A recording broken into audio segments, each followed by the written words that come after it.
Hello, everyone, and welcome into the Star Wars Legends Lounge, the show that celebrates the books from Star Wars Legends. I'm Aaron Moats. Spring is just around the corner, but you wouldn't know it where I live. The forecast for the next 10 days here call for highs in the upper 30s and lower 40s with occasional rain and low temperatures below freezing overnight. Personally, my favorite time of the year is the late autumn, around Thanksgiving, so I don't mind the temperatures, but I'm not a fan of cold, chilly rain. I'll take nice, warm spring showers all day over a cold rain. Also, spring training is more than halfway over, and you know what that means. Baseball's opening day is just around the corner. I'm so stoked for the season, especially considering how awesome the World Baseball Classic has been so far. The atmosphere at most of the games has been electric. And congratulations to the baseball team from Great Britain, winning their first WBC game and qualifying automatically for the 2026 tournament. But enough baseball chat. It's time to talk about today's book, Labyrinth of Evil by James Luceno.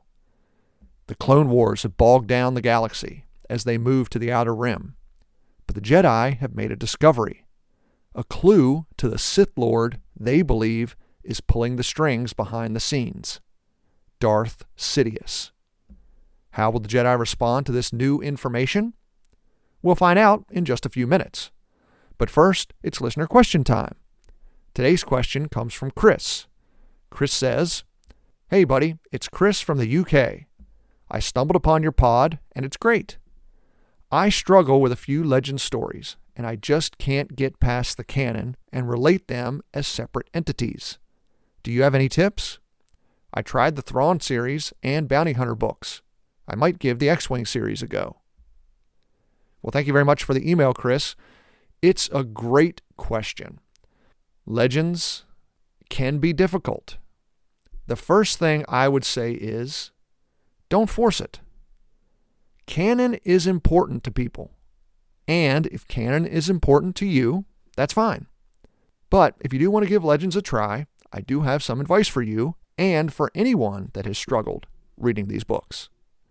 First, Legends is a mindset. I love Legends. I was initially disappointed after the Disney acquisition of Lucasfilm when it was announced that the Legends stories were wiped away from the timeline. But I also understood why it had to happen. And let me be clear, it did have to happen. When George Lucas was in charge, Lucasfilm gave authors very little guidelines with their stories. There were basically two rules. First, you couldn't write anything about Anakin, Obi-Wan, Yoda, or Palpatine prior to the events of the original trilogy of films.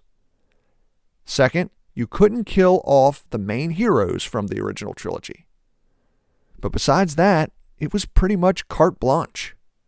So many of the stories written in the 80s and 90s contradict each other.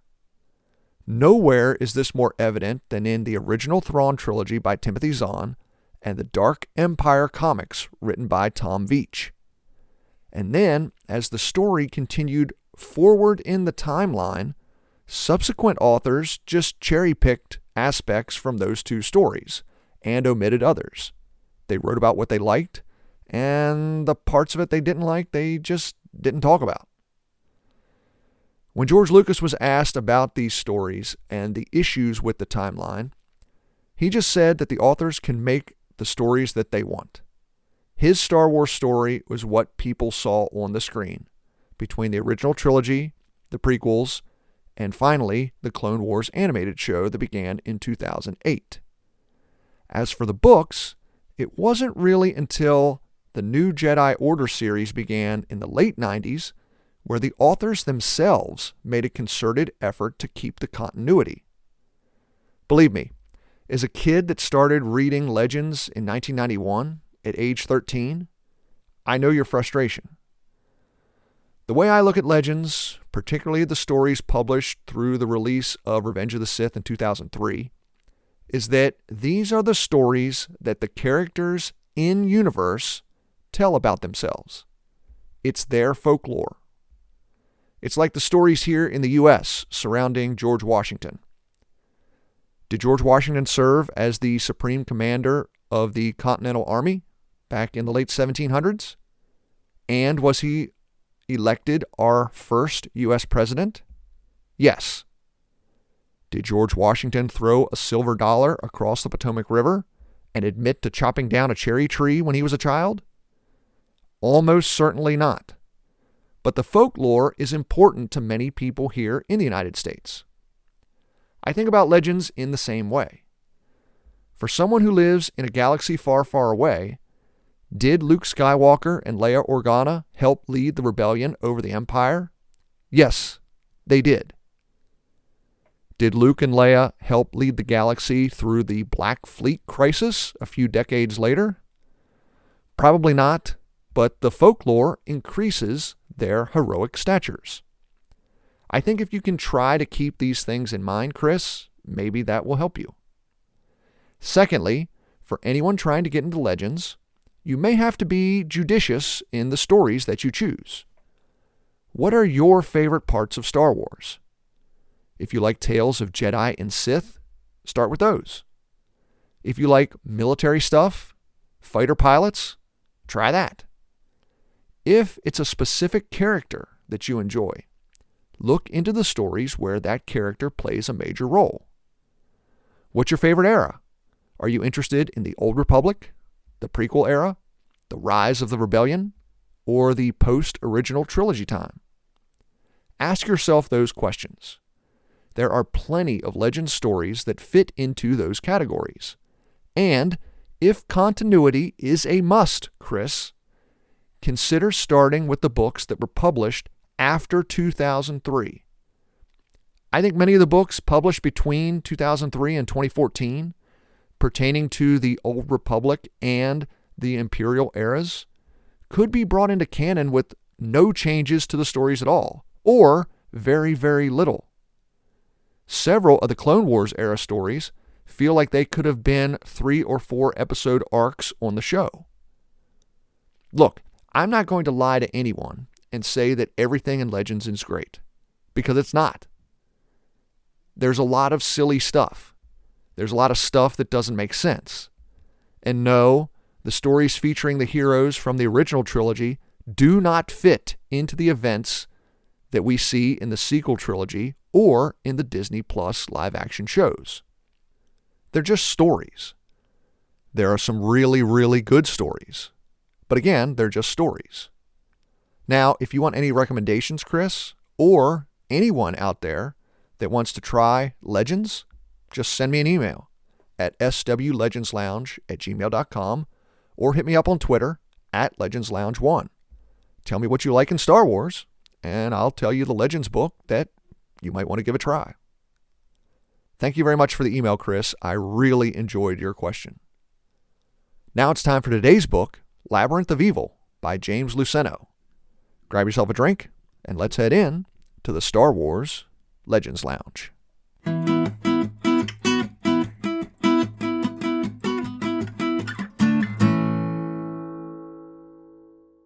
The story begins with Anakin and Obi-Wan leading an attack on Cato Nemoidia.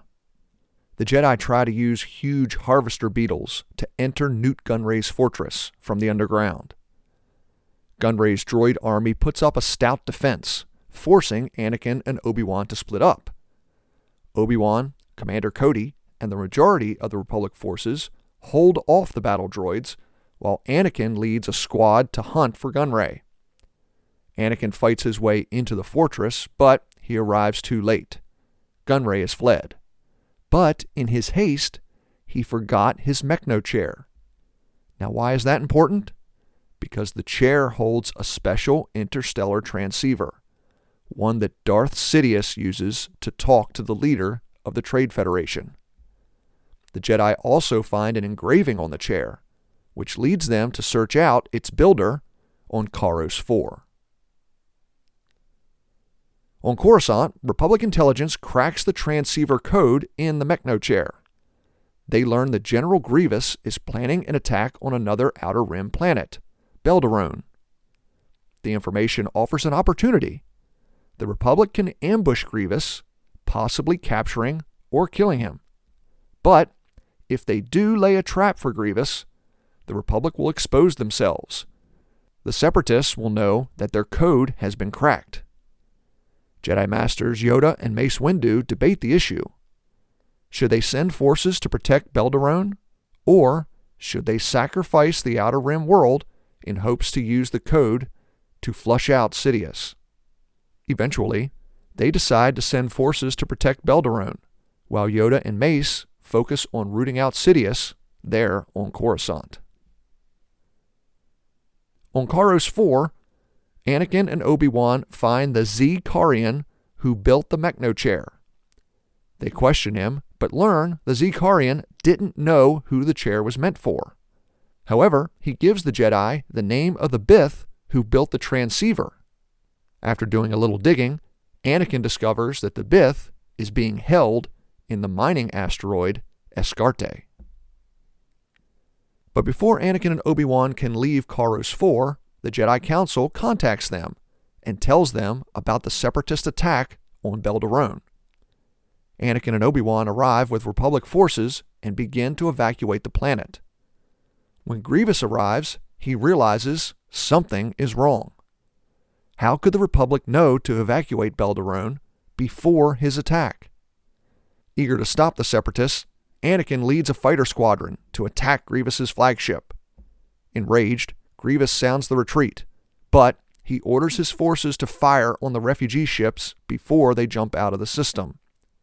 The Separatists escape Belderone, but not before killing more than 10,000 refugees and 27 Jedi on the evacuation ships.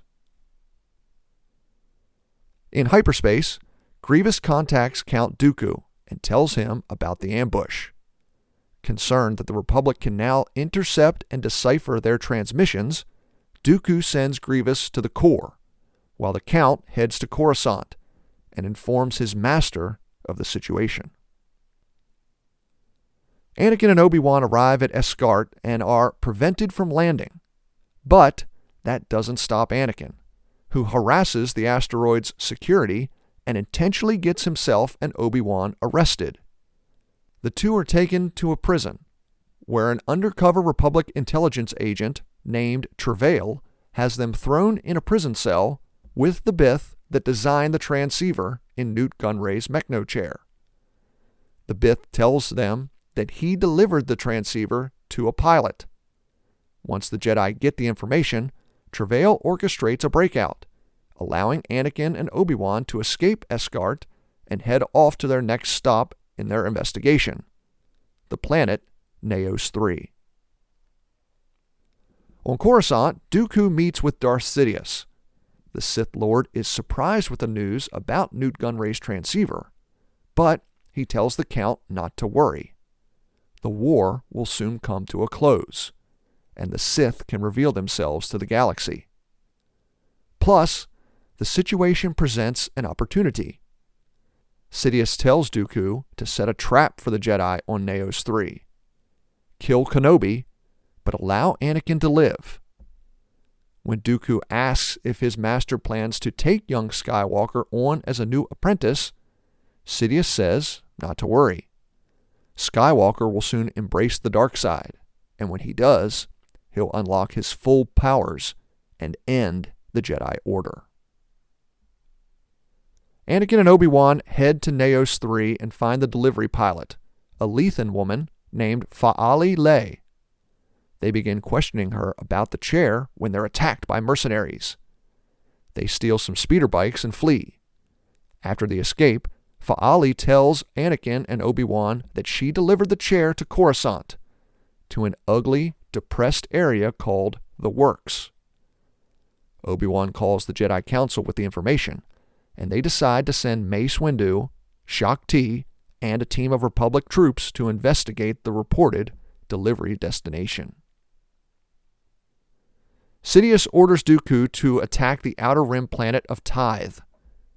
The planet holds no real significance, but it will divide Republic forces, because once Dooku bombards Tithe, Grievous will jump from the core and attack Coruscant. Mace and Shaak Ti find the building in the Works where the transceiver was delivered to.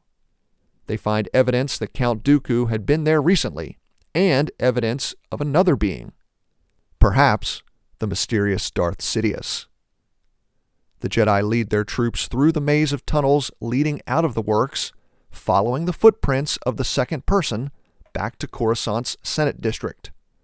They emerge from the tunnels beneath 500 Republica, the home to many of the Republic's senators, and to Chancellor Palpatine. 3 years ago, on Geonosis, Count Dooku told Obi-Wan that a Sith Lord named Sidious had the Senate under his control. The Jedi dismissed the information at the time, but now Mace and Shaak Ti believe it appears Dooku was telling the truth. The Jedi discuss these implications when the ground is rocked by a series of explosions. Horrified, they look up to the sky and see a separatist fleet. The Battle of Coruscant has begun. Time for a break. When we return, I'll talk more about Labyrinth of Evil. I'm Aaron Moats. Stay tuned. You're listening to the Star Wars Legends Lounge.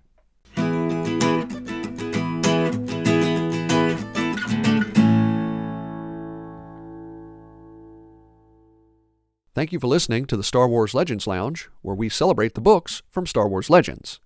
But let me take a moment and recommend a book from Star Wars canon. Aftermath is the beginning of the story following the Battle of Endor. The Empire's in disarray. Now its remaining leaders meet on a distant world to plan a counterattack. How will the rebellion handle the lingering Imperial threat while trying to start a new republic? That's Aftermath by Chuck Wendig, the first book in the Aftermath trilogy.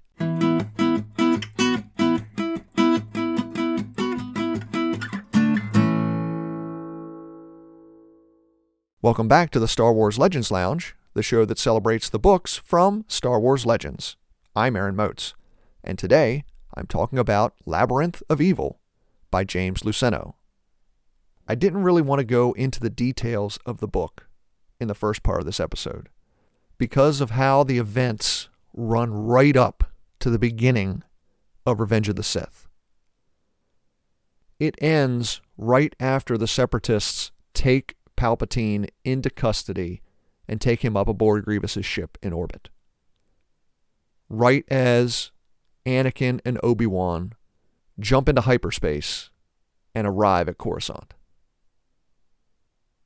We all remember the opening scene in Revenge of the Sith. It may be the best opening of any of the Star Wars films. I'm sure it is to many people. Luceno structures the story specifically to get all the characters into the positions where we see them at the beginning of Revenge of the Sith. The book is basically two investigations surrounding Darth Sidious. In the Outer Rim, as part of the Outer Rim sieges, Anakin and Obi-Wan search for the origins of Newt Gunray's Mechnochair. While on Coruscant, Mace Windu and Shaak Ti take up the investigation as the Jedi finally realize that what Dooku told Obi-Wan back on Geonosis during the events of Attack of the Clones, that the Senate was basically under the control of a Sith Lord, was the truth. If you remember back in The Phantom Menace, when Qui-Gon Jinn tells the Council that he encountered a Sith, the Council did not believe him. The Sith had been extinct for 1,000 years. After Qui-Gon is killed and Obi-Wan kills Darth Maul, the Council finally admits that the Sith have returned. But even that is hubris, because the Sith didn't return. They've always been there, just hiding in the shadows. They had 1,000 years to manipulate events in the galaxy to gain power and influence, to amass political and financial resources to the point where the Dark Lord of the Sith is ready to vanquish the Jedi Order and take control of the galaxy. Again, 10 years later, during the events of Attack of the Clones, when Dooku admits basically to serving a Sith Lord, the Jedi don't believe him. Yes, Count Dooku left the Order, but he was a Jedi Knight. He was a Jedi Master. Yes, he may have fallen to the dark side, but a Sith? He couldn't become a Sith. How could we, the Jedi Council, not know what's going on? And that's the great fault of the Jedi Order for me. Hubris. The Council just could not believe that something like this could happen under their noses and they not learn about it. And it's not like this is happening in the unknown regions, in wild space, way out in the Outer Rim territories. This is happening right under their noses. Specifically, Sheev Palpatine. So as the two Jedi factions investigate different trails into Darth Sidious, Anakin grows more and more frustrated. The Outer Rim sieges are taking a toll on him. They're taking a toll on the entire galaxy, but they're really taking a toll on Anakin. He hates being away from Coruscant. He hates being away from Padme. I mean, she's pregnant right now. He wants to be there with his wife and the soon-to-be mother of his children. But Palpatine is manipulating the war in such a way to keep Anakin and Obi-Wan away from Coruscant. Not only does it divide the Jedi forces, that it allows Palpatine to begin his endgame on Coruscant, but it further frustrates Anakin. Anakin's angry at Obi-Wan in this book for continually lecturing him about minding his feelings. He's angry at the Jedi Order for not taking control of the war, basically ending it. The Jedi have this power. Why aren't they using it? That's what Anakin's thought process is. I have this power. Why aren't you letting me use this? I could end this war if you would just let me off this leash.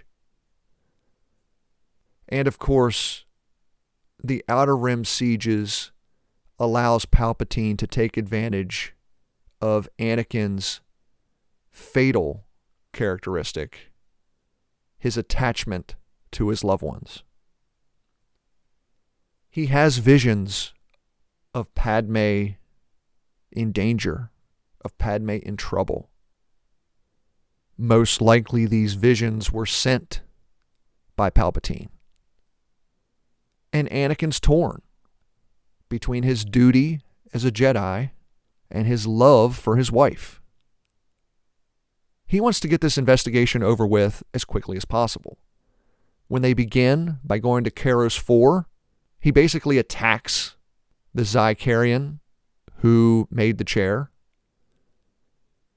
When they go to Escarte, he breaks the law.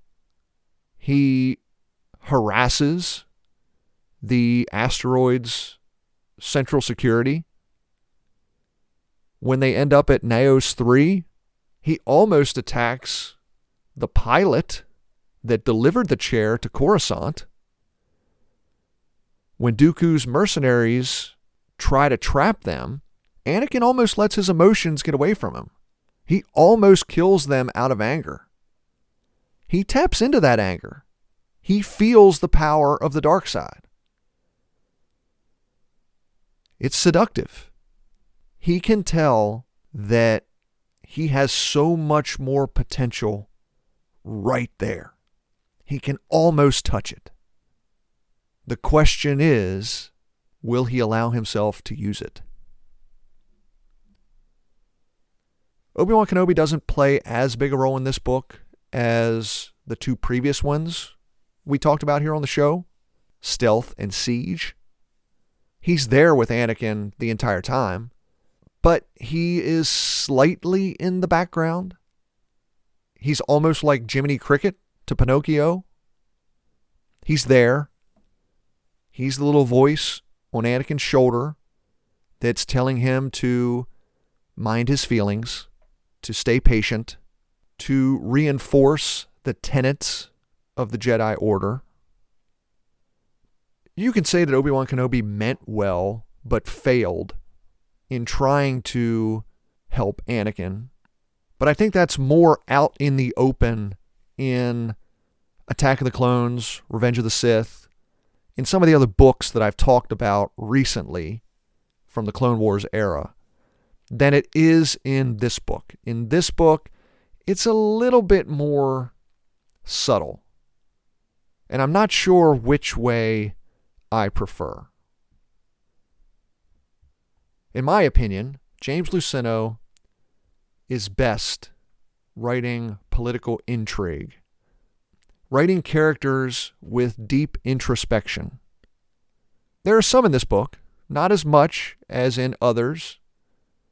Of course, I would say the best example of this in Legends is the Darth Plagueis book, but it's still there. Particularly the passages with General Grievous, of all people.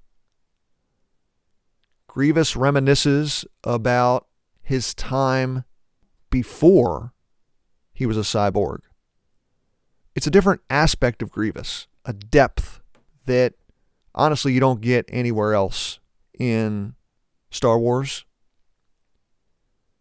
Grievous is a boogeyman. This is really the only story about Grievous where you see a little bit into his mind, about his wants and desires, about the things that he regrets a little bit. I enjoyed that part of this book. That's the storytelling that I think James Luceno is really good at. Now, there is one thing that Luceno writes that I'm not sure he's great at, and that's the space battles.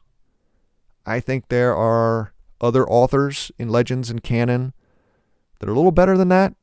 There were times, either in the space battles or just fighting in general, where I had a hard time following the description, and I would have to go back and reread passages 2 or 3 times. But that's just a little thing. We all know how good of a writer James Luceno is. He just may not be the best when it comes to the action parts. It's almost time to go, but first, I'd like to read an email that I received from a listener who has some thoughts about Jedi Master Joruus C'baoth, a character in the original Thrawn trilogy and in the book Outbound Flight. In the episode about Outbound Flight, I said that I wasn't a fan of C'baoth, that I didn't feel that his characterization was in line with the way I perceived a Jedi Master would act.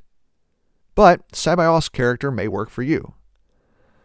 And I received a very nice email from Darren in Victoria, Australia, about what I said on that show. Darren writes, "One comment on your summary about Outbound Flight. I agree with you that it appears that Jedi Master Joruus C'baoth seems out of line as a Jedi Master. But the first time I read about him was when he met Luke Skywalker in the first Thrawn trilogy. And even though he was a clone, it appeared he was with the dark side. Now, I think the Outbound Flight novel shows his descent into the dark side. The effort it took to get that venture up and running is what turned him. And I think through the novel, he leans further and further into the dark side, where at the end, when Thrawn defeats him, he goes over the edge. Well, thank you for the email, Darren, and thank you very much for sharing your thoughts on the subject. That's some great headcanon to explain the way Sabaoth acts during the events of the Outbound Flight novel. If Timothy Zahn were to ever say that's the way he intended it to be with Sabaoth, I would get behind that. But I would have one question for Zahn as to why the Jedi Council didn't step in and try to do something about the way he was acting prior to the mission's departure. At least call Sabaoth to the council chambers and ask him to calm down a bit, take a breath. But again, thank you very much for the email, Darren. Listener, if you have an opinion about anything I've said on this show, feel free to get in touch with me through email or Twitter. I love hearing from people with a different point of view. Now it's time to wrap up. If you have a question or comment for the show, or if you want to send in any of your favorite Star Wars character groupings, yep, we're still doing that. Just send me an email at swlegendslounge@gmail.com or send me a tweet at legendslounge1. Or if you want to send in an audio message, you can email that in too. But please record it in MP3 or MP4 audio format. For the next episode, we jump ahead to the early Imperial era. It's The Last Jedi, not the sequel film by Rian Johnson. I'm talking about the Legends novel of the same name, written by Michael Reeves and Maya Catherine Bonoff, and was published in 2013. I've never read it before, so it should be pretty cool. I'm really looking forward to it. Join me again on March 31st. Once again, thank you so much for listening to the Star Wars Legends Lounge. I'm Aaron Moats. May the Force be with you. And remember, there's always a bit of truth in legends.